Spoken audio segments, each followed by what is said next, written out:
Quelle quantité de cholestérol LDL serait optimale pour la santé et la longévité?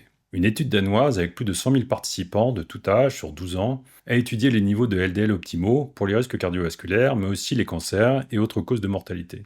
On peut voir que la courbe est en forme de U.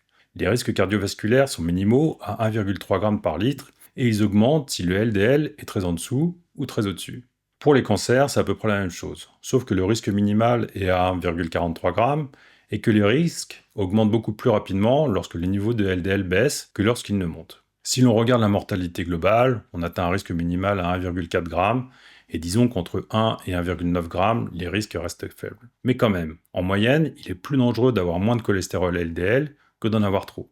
Finalement, le risque est à peu près le même d'avoir 0,77 g de LDL que 2,5 ou 3 g. Ainsi, je pense qu'idéalement, être à environ 1,4 g de cholestérol LDL, et dans tous les cas entre 1 g et 1,9 g, semble être la voie la plus sûre.